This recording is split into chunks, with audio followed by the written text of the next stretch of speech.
The Smithsonian Institution holds 155 million objects. You have seen less than 1% of them. The other 99% are stored in a facility in Suitland, Maryland, behind security systems, climate controls, and access restrictions that would make the Pentagon jealous. I wanted to know what's in there. Getting a straight answer turned out to be harder than I expected. After my video on the Smithsonian destroying over 40,000 artifacts in the early 1900s, hundreds of you asked the same question: what about the ones they kept? What happened to the items they didn't throw away or sell off? That question led me down a rabbit hole that ended at a warehouse complex most Americans have never heard of, a facility called the Museum Support Center, and a storage unit that researchers have nicknamed Pod 3. And the Museum Support Center sits about 4 miles from the National Mall in Suitland, Maryland. If you drove past it, you wouldn't think twice. It looks like any other government warehouse. Low buildings, chain-link fencing, security cameras pointed at empty parking lots. Nothing about the exterior suggests what's inside, but inside those buildings is something extraordinary. The Smithsonian stores approximately 155 million objects in this facility. Natural history specimens collected over 2 centuries. Cultural artifacts from every inhabited continent on Earth.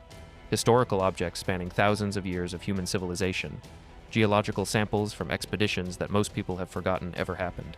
Archaeological finds from digs that changed our understanding of the past. Shown the personal effects of presidents and prisoners and everyone in between. This is where America keeps its collected memory, and almost nobody gets to see it. The facility is divided into multiple climate-controlled storage units called pods. Each pod maintains specific temperature and humidity levels depending on what's stored inside. Some pods hold organic materials that would deteriorate in normal conditions, textiles that would fall apart if exposed to regular air, paper documents that would yellow and crumble. Others contain metals that need dry environments to prevent corrosion, bronze artifacts from ancient civilizations, iron tools from American history. The climate control systems run constantly. The security never stops. Armed guards, electronic surveillance, restricted access badges. On the kind of setup you'd expect at a military installation, not a museum warehouse. But here's the part that bothers me. Only about 1% of what the Smithsonian owns is ever on display at any given time. The other 99% sits in Suitland, locked away, out of sight, and for most people, completely inaccessible. Now you might think that's just how museums work. They have more stuff than they can show. Storage is normal, and that's true to a point. Every major museum maintains storage facilities. The Louvre can't display everything it owns, neither can the British Museum. Storage is part of preservation, but the Smithsonian is different. It's publicly funded. It belongs to the American people. We paid for those artifacts. We paid for that building. We pay the salaries of the people who work there. And yet, the American people have almost no way to see what they collectively own. Researcher access to the Museum Support Center is heavily restricted. You can't just show up with academic credentials and ask to look around. You need specific permissions. You need to justify exactly why you need to see a particular object. You need to go through approval processes that can take months or even longer. And even after all of that, you might get denied without explanation. I've spoken with academics who have tried to access artifacts at Suitland. Some of them waited over a year for permission to examine a single object. Others were denied without any clear reason given. One researcher told me she requested access to study pottery fragments from an archaeological dig in the 1930s. Simple fragments, nothing classified, nothing controversial. Or the Smithsonian couldn't locate them. Not denied, not restricted. They simply didn't know where the fragments were. And somewhere in 155 million objects, a box of pottery had disappeared into the system. And that's the second problem. The Smithsonian has admitted publicly that it doesn't have a complete inventory of what it owns. With 155 million objects, some things get lost. Some things get mislabeled. Some things end up in the wrong pod and stay there for decades without anyone noticing. In a 2017 report, the Smithsonian acknowledged it was still working to catalog collections that had been in storage since the 1800s. Collections that have been sitting in Smithsonian possession for over a century. And they still don't know exactly what they have? Think about that for a second. Like your grandmother's attic probably has better inventory control than America's National Museum, but it gets more troubling than lost inventory. In the early 1900s, the Smithsonian made deliberate decisions to destroy or discard artifacts they deemed to have, and I'm quoting directly from their own records here, no scientific value. Tens of thousands of objects were thrown away, sold off, or physically destroyed because someone at the time decided they weren't worth keeping.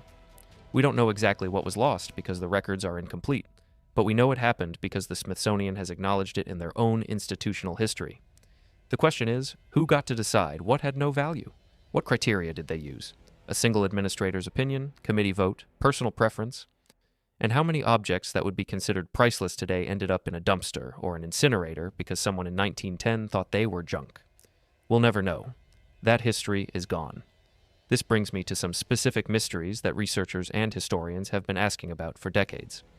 Throughout the late 1800s and early 1900s, newspapers across the United States reported discoveries of unusually large human skeletons.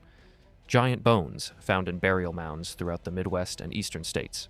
Oversized skulls unearthed during construction projects. Skeletal remains that didn't match normal human proportions. And in report after report, the same thing happened. The bones were collected by local authorities or academic institutions and sent to the Smithsonian Institution for study and preservation. I've read through dozens of these newspaper accounts in archived records. They cite specific locations where the bones were found, specific measurements of the skeletons, specific names of Smithsonian officials who were contacted. These weren't tabloid stories. They appeared in papers of record, multiple reporters in multiple states documenting similar finds over several decades. But when modern researchers have tried to locate these specimens in the Smithsonian's collection, they've come up empty. The Smithsonian says they have no record of receiving such objects. The specimens don't appear in any catalog. No documentation exists. So, either every journalist who covered these stories across multiple states over multiple decades was lying or mistaken. Or the Smithsonian lost track of something significant. Or something else happened to those bones that nobody wants to talk about. I don't know which explanation is correct, but the discrepancy exists and nobody has adequately explained it. Then there are the Native American collections. For over a century, the Smithsonian accumulated artifacts, human remains, and sacred objects from indigenous peoples across the country. In many cases, these items were taken without consent from the communities they belonged to. In some cases, they were looted directly from graves by collectors who sold them to institutions. The history is ugly, and the Smithsonian was a major participant in it. The Native American Graves Protection and Repatriation Act was passed in 1990 to address this injustice. It required institutions to inventory their holdings of Native American items and return them to tribes upon legitimate request. That was over 30 years ago. But more than 3 decades later, the process is still ongoing. Tribes have reported waiting years for the Smithsonian to locate and return their ancestors' remains. Some items have been successfully returned. Many have not. And the Smithsonian's response has often been that they're still trying to figure out what they have and where it's stored, after 30 years of supposedly working on it. I want to pause here and be honest with you. Maybe 155 million objects is simply too many to properly manage. Maybe no institution on Earth could maintain perfect records of that much material. Maybe the access restrictions exist to protect fragile artifacts from damage by well-meaning but untrained hands. Maybe the Smithsonian is just a museum dealing with the same challenges every large institution faces. Storage is hard, cataloging is tedious, preservation requires controlled environments. But this is a publicly funded institution. The Smithsonian exists because American taxpayers have supported it for over 175 years. The objects inside belong in a very real sense to all of us. Every American citizen has a stake in what's stored in Suitland. And yet 99% of what we collectively own is locked in a warehouse that most of us will never see and can't access even if we wanted to. So I have questions that I haven't found satisfying answers to. Who decides what the public gets to view and what stays hidden in Suitland? What criteria are used to determine which artifacts matter enough to display and which ones gather dust in climate-controlled darkness? Why is researcher access so restricted when transparency should be the primary goal of a publicly funded institution? What happened to the objects that newspapers reported sending to the Smithsonian, but that the Smithsonian claims never arrived? Why does an institution with over a century to get organized still not know what it owns? And finally, what's in Pod 3? I don't have answers to these questions. I'm not sure anyone outside of a small group of Smithsonian employees does, but I think the questions are worth asking. Because somewhere in Suitland, Maryland, and in a nondescript warehouse complex that most Americans don't know exists, 99% of our collected national history sits in climate-controlled darkness. Waiting. For what exactly? Nobody seems willing to say. If this is your first time on the channel, I cover stories like this regularly. History that doesn't quite add up, questions that institutions would rather we stopped asking. Hit subscribe if you want to keep digging with me, and if you haven't seen my previous video on what the Smithsonian deliberately destroyed, that's on screen now. The story goes deeper than you think.